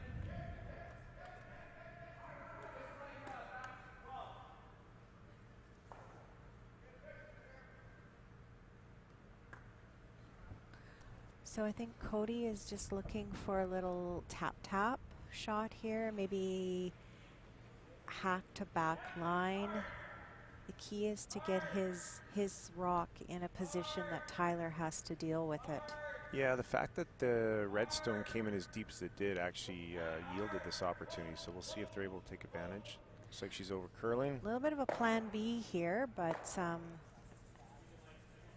you know, something they did get out of that is that center guard, they rolled just a shade. They've got a little more room to get at that rock that they just threw, Team Johnston. So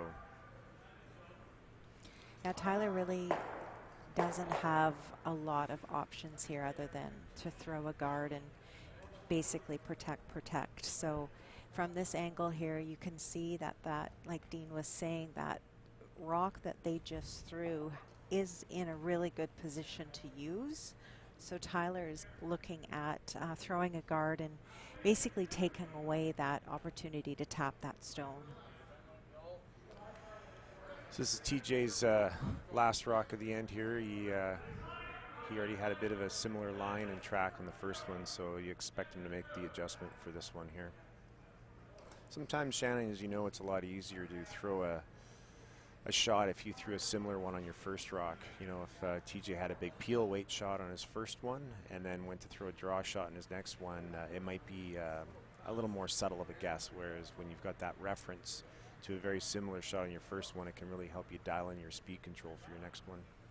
Yeah, absolutely. I often say if a thrower can throw the same shot twice, that's a huge advantage.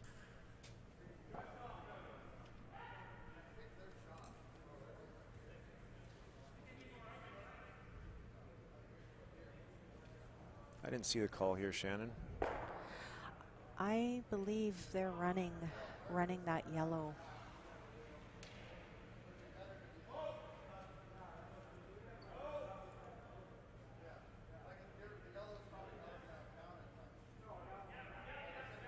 This is going to hit on a sharp angle. Oh.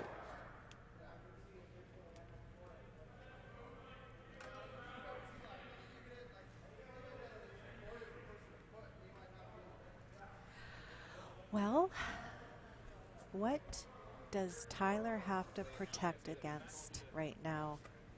I'm fully bought in, Cody. I see this yellow run. You see TJ just kind of pointed that out. This long angle run here that we're seeing on the left-hand side of our screen.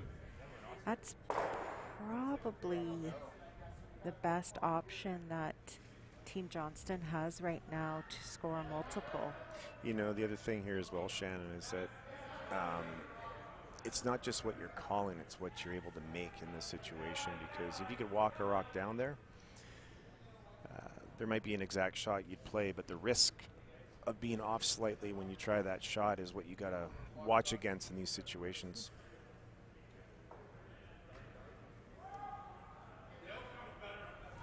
Because I bet they'd love to just walk another red one right in there and get another one.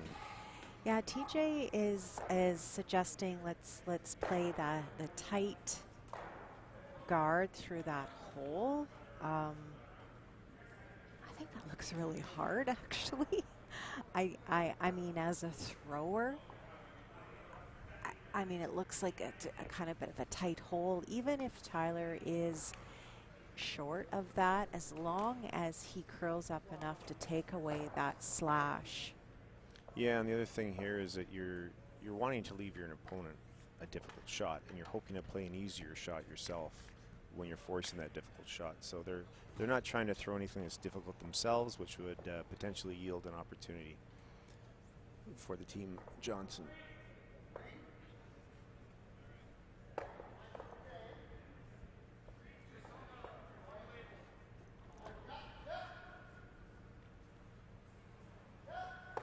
You know, this hole is not that big. Tyler just rubbing a little bit on the yellow stone. If we can see the other angle of the house, we can see, though, it might have just taken away this slash. It's hard to tell, but it's definitely made it a little more difficult. Actually, what it might have done is allowed them to play the slash and protect their own rock, so they have no risk of hitting their own rock out of the rings.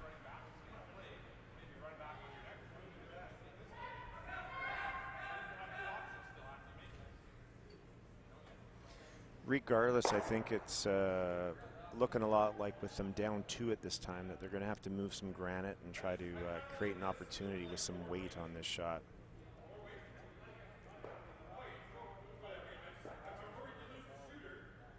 Team Orme has 2 minutes and 38 seconds left, and the clock is ticking for Team Johnston. They're approaching the 5-minute mark. Really, neither team. Obviously, Team Orme isn't in danger of running out of time. 2 minutes and 38 seconds is lots of time for skip rocks. And also gives you lots of opportunity for conversation. Again, this is thinking time that we're using, so it used to be playing time, but now it's thinking time, so a little bit different. Yeah, I guess that was quite a while ago we switched over to the thinking time. The in-clock playing time you usually had around 70 to 72 minutes. I think, was that for a 10-end game? Yeah. And the problem with that system is that it depended on, one, how keen the ice was, because the quicker the ice is, the longer it takes to for that rock to get there, which chews more time off your clock. And then if you also are up on your opponent and you're throwing more hits, those take less time. So it was a nice switch over to thinking time, and it's been a good transition.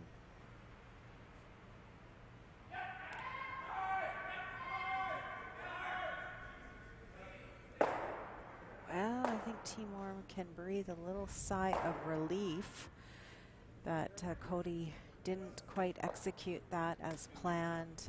That was really Cody's big opportunity to get in there. So now Tyler's just got to kind of assess the situation and see what other opportunities might exist for Team Johnston. Yeah, it looks to me like the only real threat is the corner guard. They haven't discussed it, but they could even peel that if they want. Yeah, I honestly don't think there's anything on this side of the sheet that they're kind of looking at. Tyler's just motioning again at that corner guard. I think that's the shot you have to protect against. I don't really know that there's anything on this other side. Yep, no, there's no way for them to get. They need to get another yellow one into the rings. So I think that they could hurt themselves by coming in on that side as opposed to helping themselves. So you put this rock in the wrong spot, you may leave a triple or something for Team Johnston. So I would be very hesitant in bringing something into the house over here.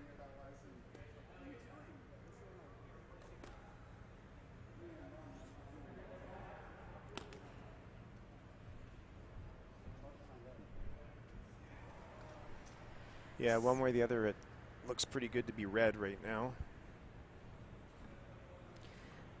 Oh, it looks like Tyler is throwing it away. So I was just going to say it. He threw that one real bad, Shannon. It went into the boards. Smart call by Team Orme.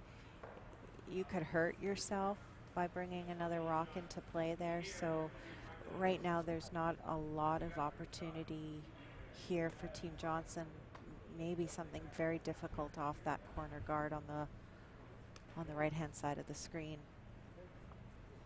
Now the shot they're lining up right now, if he's to make it, he's got to throw the right weight, enough weight to remove both reds, but he also has to throw it light enough in order to stick his shooter to outcount that back red that's in the back 8 foot.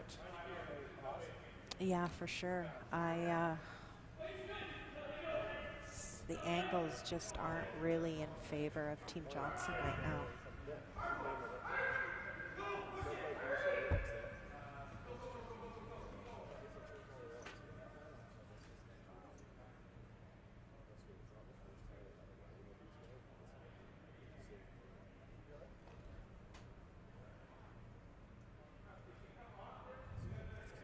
Had a question come in from a viewer here asking what the thinking time length is per game. So each team is given 30 minutes of thinking time, and the way that works is the clock is started when one team is throwing, and it is stopped at the tee line. Once the thrower has crossed the tee line, the clock is stopped.